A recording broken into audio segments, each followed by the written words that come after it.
लिहून घ्या, लोकसभेसोबत महाराष्ट्राच्या निवडणुका होत नाहीत. सर, हरियाणा विधानसभा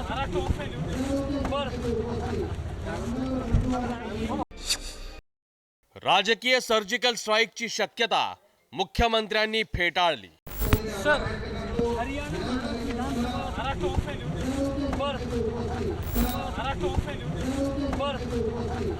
लोकसभा आणि विधानसभा निवडणुका एकत्रच होणार असं ऊर बडवून सांगणाऱ्यांना मुख्यमंत्र्यांनी फक्त एका वाक्यात उत्तर दिलंय. सर, हरियाणा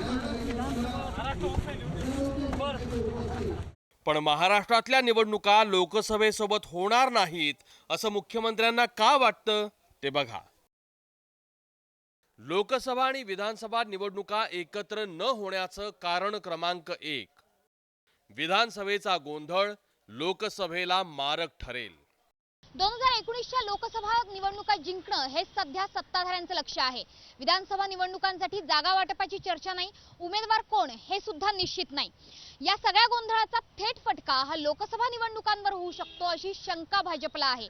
त्यामुळे हा सगळा गोंधळ टाळून केवळ आणि केवळ लोकसभा निवडणुकीवर लक्ष केंद्रित करण्यासाठी दोन्ही निवडणुका एकत्र घेण्याची घाई सरकार करणार नाही.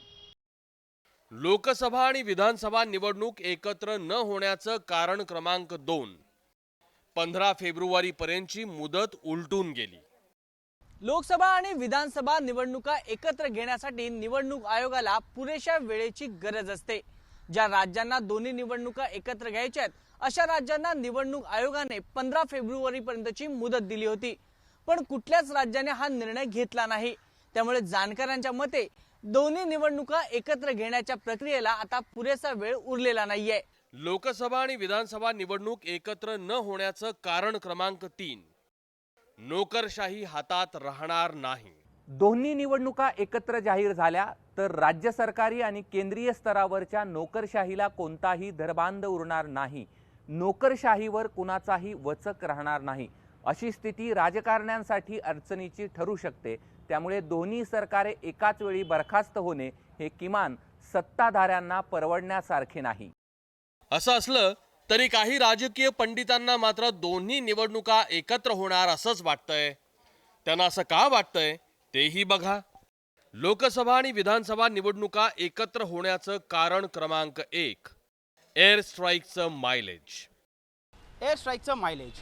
पुलवामा हल्ल्याचा बदला घेण्यासाठी पाकिस्तानात घुसून बालाकोटवर केलेल्या एअर स्ट्राईकमुळे सध्या देशात मोदी सरकारबाबत सकारात्मक वातावरण आहे.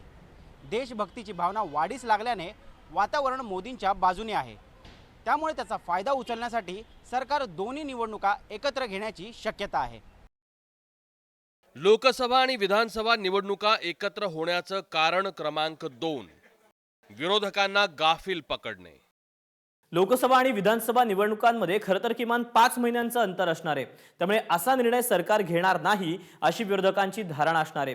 त्यामुळे कोणतीही तयारी नसलेल्या विरोधकांना सरप्राईज देऊन फायदा उठवण्यासाठी सरकार दोन्ही निवडणुका एकत्र घेण्याचा निर्णय घेऊ शकतं. आता या दोन्ही कारणांना बळ देणारी बातमी म्हणजे निवडणूक आयोगातल्या सूत्रांनी दिलेली माहिती. दोन्ही निवडणुका एकत्र घेण्यासाठी जास्त ईव्हीएम मशीन मागून घेण्याचे आदेश सरकारनं दिल्याची माहिती अधिकाऱ्यांनी दिली आहे. पण सध्या तरी मुख्यमंत्री आपल्या मतावर ठाम आहेत. कदाचित विरोधकांना गाफील ठेवण्यासाठी ही खेळीही असू शकते. ब्युरो रिपोर्ट, ABP माझा.